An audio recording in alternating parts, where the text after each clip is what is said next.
Hey everyone, it's Bernie over at the Woolly Bee. Welcome back to my channel. Today I thought we could make this fun shawl, and with that said, please check the description box below for everything you will need to make this. Then come back with your hooks and yarn and let's make this gorgeous shawl. So for this video, for this tutorial, I'll be using some Kismet Funky Stripes. And this yarn calls for a 4mm, as well as the yarn that I used for my shawl called for a 4mm hook, but I'll be using a 6mm. So with that said, let's get started. Let's start by making a magic ring. Now if you're not comfortable with a magic ring, you can chain up 5 and then slip stitch to your first chain to form a ring, but that's what I'll be doing. So a magic ring, grab my yarn, and into the magic ring we'll be placing 12 double crochet. Now you guys should know by now I do like to start with a stack single crochet as my first double crochet. You are free to use a chain 2 or 3 or even do a standing double crochet for your first. So go ahead and do that. I'm placing my first single crochet and I'm stacking another one on top, and for me that counts as my first double crochet. So I'm going to place 11 more into the ring. Go ahead and do that. 2, 3, 4, 5, 6, 7, 8, 9, 10, 11 and 12 double crochet. Let's just make sure it's 2, 4, 6, 8, 10 and 12. You can cinch up the ring, but it will be a little bit loose, and that is what we need, so let's not close that off quite yet. We're going to do a single crochet, a chain 1 and turn the work. And this next round single crochet is going to consist of an increase in each and every stitch. So starting immediately with our first stitch, 2 single crochet in there, and then 2 single crochet in every stitch around, and at the end of this row we should have a total of 24. Go ahead, place an increase in every stitch, and I'll meet you at the end. I have my 24 single crochet. I'm going to chain 1 and turn the work, and here is where you can decide what you want to do going forward for the remainder of your shawl. There's 2 variations you can work. You can work your shawl, let me just grab my shawl, without this front loop edge. You can simply work normal double crochet for the remainder of your shawl, or you can do what I'm going to do. Work in the back loop only of every double crochet round. So in my first stitch, I'm going to find the back loop, and I'm going to do my first single crochet, stack another one on top for my first double crochet. And that's all I'm going to be doing for this round. Double crochet in the back loop only for each of those 24 single crochet until the end of the row, which is where I'm going to meet you next. So decide whether you want to do back loop only or simply work through both of the loops. It's going to alter the pattern in the sense that you won't have this front loop ridge on every double crochet row, but it's the stitch work remains the same. So go ahead, let's meet up at the end of this row for our next increase round. Okay, I'm back. I've reached the end of my row. I'm going to chain 1 and turn my work. And this next row is going to be a row of increases once again. So we'll start off with 1 single crochet under both loops in our first stitch. The next stitch will get an increase, so 2 single crochet. The next stitch, 1 single crochet. next an increase, and that is the repeat sequence for this row. So continue with 1 single crochet and then an increase, 1 single crochet and then an increase.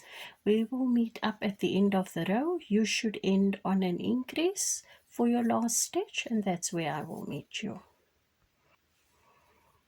I have 1 stitch left, and in there I'm going to place my last increase for this row, and we should now have a total of 36. So chain 1, turn the work, and we're ready for our next row of double crochet in the back loop only, if that is what you chose to do. So I'm going to find my back loop, do my version of my first double crochet, and simply place a double crochet for a total of 36 right down the row.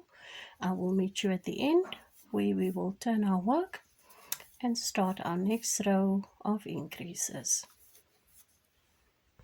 Okay guys, I'm back for row 6, and row 6 is an increase round, and because we didn't start row 4 with an increase, we're now going to start this single row with an increase in our first stitch, and we'll follow that with 2 single crochet, an increase in the next, 2 single crochet across 2 stitches, an increase in the next, 2 single crochet across 2 stitches, and that is the repeat sequence for row 6. So continue in that fashion until the end of the row. We will meet up again once again for our double crochet row.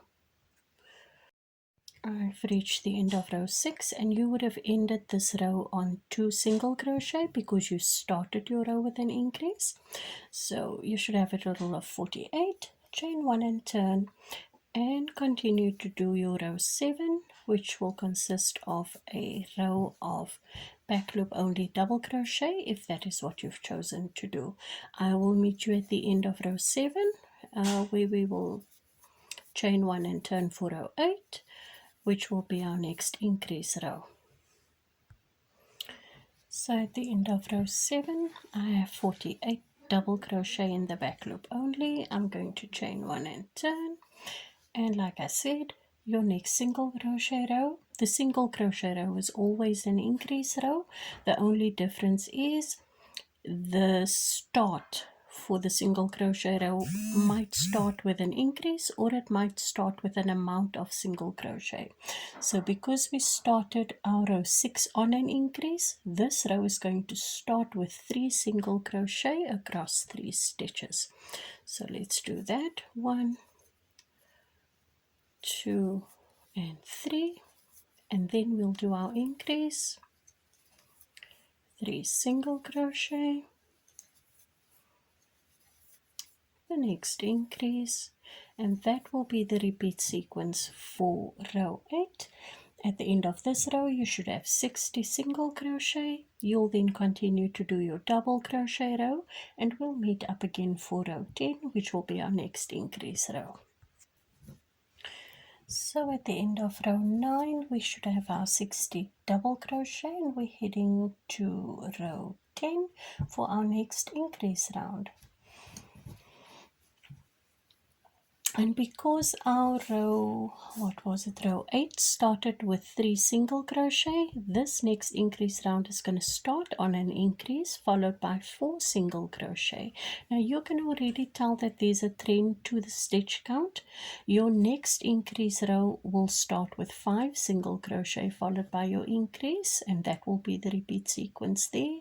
The next single crochet row with increases will start on an increase followed by 6 single crochet.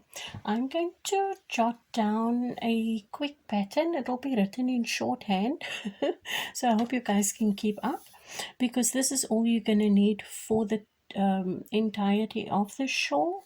I think I finished on row 63 if I'm not mistaken. Could be row 65. I'm really not too sure. I didn't end up counting the rows. But that left me with 31 single crochet and then an increase. So that was my repeat sequence for that last row. Okay, I think I ended on row 64. Then I finished a row of double crochet, and then I simply added a border of 2 rows of ribbed front post and back post double crochet, which is also very simple to do. I'm going to do another increase row with you. I'm going to do the next double crochet row, and then I'm going to do the back post front post section with you, just to show you what the border might look like. And then you can go ahead and finish the shawl over a period of time, although I really want to call this a weekend shawl because that's how long it took me to do. 2 days from planning to execution. And I want to bring you guys another video for a detachable hood that you can add onto your shawl to turn it into sort of a cloak. You can choose to attach it permanently or with a number of buttons. I used 5 for mine.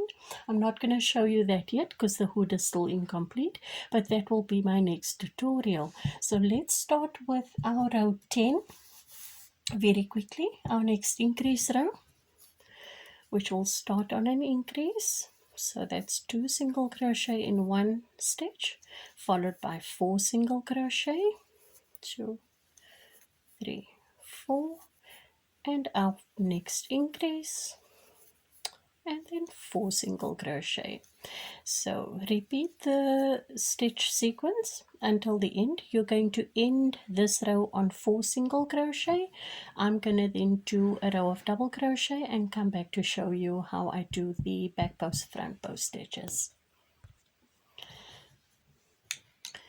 So I have finished round 11. I now have 72 stitches. I'm going to end off here. You will keep going with your shawl, of course, and make it as wide and as long as you like. I'm just going to show you how I work the double crochet across the edges on the inside of the shawl, and then do the front post, back post, rib border with you as well. So just for these 2 edges, I'm going to switch to a 4.5mm hook, just so that we can easily work into the stitches on the edge. In my last stitch, I'm going to chain 1 and I'm going to place another double crochet just there. That's just to turn, and then I'm going to start with double crochet in sort of every space that presents itself to you. Just place a double crochet as evenly as you can. I don't like to work in these big gaps, so I do work in the stitch just before that so that it doesn't stretch out the work.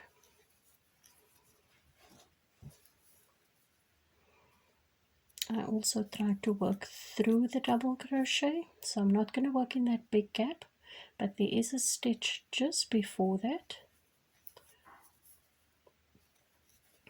And I'm simply going to place a double crochet in every space until I reach the other end, which is where I'm going to meet you next. So I'm at the end of this edge, and I'm going to work a double crochet into the top of our first double crochet on the rounded edge. I'm going to chain 1 and place another double crochet there.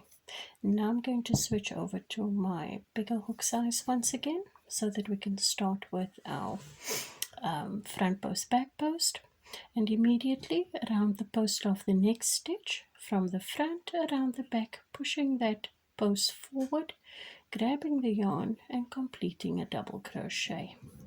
The next one will be around the back, pushing the post backward, grabbing our yarn and completing a double crochet. Let's do that again.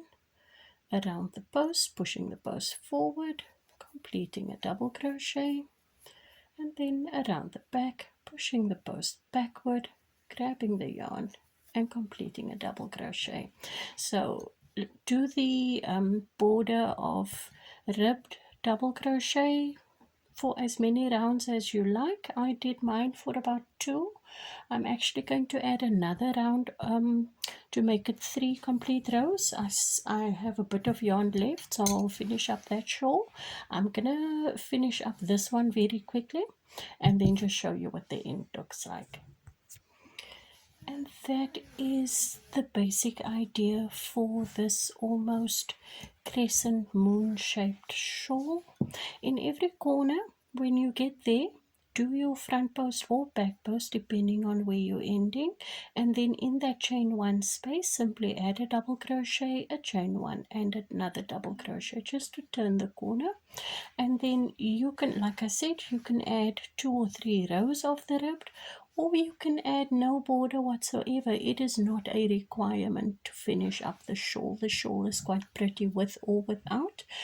And then yeah, like I said, I'll be writing up a very short-handed pattern. It will be on my Ravelry page, also at the Woolly Bee. You can find it there. It will be a free pattern.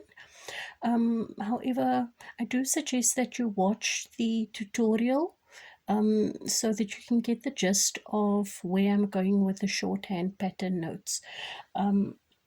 The pattern is extremely straightforward. The only tricky bit that you might find is for the increase rows, but really as you go along you'll find that the pattern is quite self-explanatory, and I don't think it's too difficult to follow. Guys, do come back for my next tutorial where I will be working on this hoodie that can be detached or attached permanently to your shawl. I'm thinking of adding buttons so that we can make it a detachable hood. So do come back. I hope to see you for my next tutorial. Thank you guys so much for spending the day with me, and I hope you enjoy making your shawl. See you next time. Bye.